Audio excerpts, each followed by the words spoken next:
Olá, estamos iniciando mais uma edição de Ribeirão S.A. Hoje o nosso tema é política. E política em função da grande abrangência, do grande poder que o PT passa a ter a partir dessas eleições. Nunca nós tivemos um Senado, uma Câmara, com tantos deputados de apoio à base do governo, do futuro governo, que é a Dilma. Mas no âmbito estadual nós tivemos uma participação um pouco mais equilibrada. E eu vou conversar hoje com o presidente estadual do PT, que já foi prefeito de Araraquara e hoje, a partir de janeiro agora, ele vai exercer o cargo de deputado estadual. Tudo bem, Edinho? Tudo bem, Valdir. É um prazer muito grande, mais uma vez, estar participando do seu programa. Parabéns, né, por esse belíssimo espaço que você está consolidando na nossa mídia regional e vou ter aqui a maior satisfação em conversar com você sobre os diversos temas aí de interesse de toda a nossa população. Edinho, obrigado pela sua presença, é importantíssima a sua atuação. O PT, com toda essa força que ele passa a ter, né, depois dessas eleições, é importante ter um presidente do partido estadual próximo à nossa cidade, Ribeirão Preto, e você frequenta direto Ribeirão, e isso também é favorável. Semana passada, entrevistando a prefeita aqui de Ribeirão Preto, eu coloquei muito claro isso. Ribeirão passa por um momento político muito importante, porque nós temos um Palocci exercendo um cargo importante, com certeza, no próximo governo, você como deputado estadual e presidente do PT, e o nosso deputado Nogueira, com certeza, assumindo algum cargo no governo estadual. Mas, bom, agora começa a transição, um processo que depende de uma série de fatores e de acordo, grandes acordos. Como você vê essa questão por brigas, por cargos? Evidentemente foi uma coligação, vocês criaram uma frente muito grande. Como que acontece? Qual o critério que o PT está utilizando para acomodar todos esses partidos? Primeiro, Valdir, eu acho que nós temos que, de alguma forma, desmistificar um pouco essa questão da composição de governo, quando você tem um governo com as características que nós teremos do governo da Dilma, que é um governo de coalizão. Ou seja, o governo sustentado por uma coalizão partidária, que é algo normal, né? É normal hoje no Brasil, porque o governo do Lula também é um governo de coalizão, e é essa dinâmica em todos os países democráticos do mundo, né? Aquela ideia de que um partido sozinho governa, isso não se sustenta na democracia. A pluralidade partidária, que é uma das características da democracia arejada, e nesse sentido eu penso que o Brasil está construindo a maior democracia do mundo, porque mesmo se você pegar o modelo norte-americano, né, onde na verdade você elege delegados, os delegados elegem o presidente da República, então não é a democracia exercida pelo voto diretamente como a democracia brasileira. Mesmo lá você tem quase que uma bipartidarização entre democratas e republicanos. O Brasil não, você tem uma pluralidade de partidos, partidos importantes e partidos que fazem parte do processo democrático brasileiro.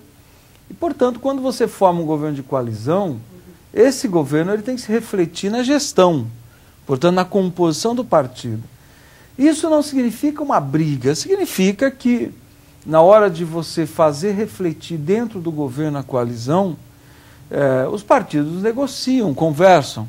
Se nós pegarmos muitos países do mundo, inclusive de democracia consolidada, né, países europeus, você tem muitas vezes que um impasse no Congresso derruba um primeiro-ministro.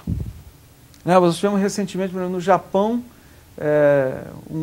uma divergência entre os partidos que conduziam, que sustentavam o governo japonês, caiu o primeiro-ministro.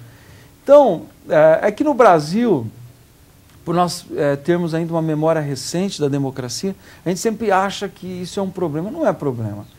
O governo da Dilma será um governo de coalizão porque ele precisa enfrentar uma agenda importantíssima para o povo brasileiro. Por exemplo, a agenda que agora ela é urgente, dessa crise cambial, né, que assola o mundo, que felizmente no Brasil essa crise não tem tanto impacto como está tendo nos Estados Unidos. Mas vai ter esse impacto, né, Edinho? É uma questão de tempo aí, continuando... Ela pode ter, mas bem diferente do que tem hoje nos Estados Unidos, do que tem na Ásia, do que tem na Europa. Por que que no Brasil essa crise cambial ela tem um reflexo menor? Porque o governo do presidente Lula tomou as medidas necessárias quando a crise se iniciou em 2008. Nós, pelos instrumentos que hoje o governo tem em mãos, instrumentos fortes, como o BNDES, o Banco do Brasil, a Caixa Econômica Federal, nós lançamos tanto linha de crédito para o varejo, portanto, para que a população pudesse consumir, portanto, que a economia se mantivesse aquecida. Também nós lançamos linha de crédito para o setor produtivo via o BNDES, lançamos o maior programa habitacional da história brasileira, que é o Minha Casa Minha Vida, porque a construção civil responde rápido em relação ao emprego, enfim, e além, claro, de outros ajustes. E o Brasil foi o último país a entrar da crise e o primeiro a sair. Então é claro que a crise cambial hoje é um problema, Porque tem 600 bilhões, o governo americano já emitiu 600 bilhões de dólares. Na história da humanidade, nós nunca tivemos um aporte tão grande como esse. A grande preocupação é que esse dinheiro, que é um dinheiro podre, né, entre aspas, ele vai entrar no Brasil. Ele consegue uma taxa, quer dizer, é uma situação muito complicada, porque você consegue com uma taxa insignificante esse dinheiro lá nos Estados Unidos, vem para cá, aplica na Bolsa, cria aquele mercado especulativo com uma taxa bem superior à aplicada nos Estados Unidos. Quer dizer, então, como o PT pode trabalhar essa questão? Claro que Valdir, que o instrumento utilizado pelo governo norte-americano para enfrentar a crise, nós já utilizamos muitas vezes a fórmula de emissão de moedas e nós vimos o que deu no processo inflacionário e as megas inflações que nós tivemos. Também nós vimos que o mecanismo utilizado pela China, nós também já utilizamos, de fixar o câmbio por decreto, né, e não pela relação de mercado. Nós também vimos o que deu. Eles estão utilizando, primeiro, instrumentos extremamente conservadores para o enfrentamento da crise e o governo chinês para poder aumentar a sua ofensividade diante da crise norte-americana e a crise europeia. Eu penso que o Brasil tem que tomar medidas de ajuste. E esse é o grande desafio do governo da Dilma. É claro que nós temos instrumentos hoje. Por quê? Porque a nossa economia está forte, ela é forte. Nós temos reservas que nos dão condições de tomar medidas, inclusive em relação ao câmbio.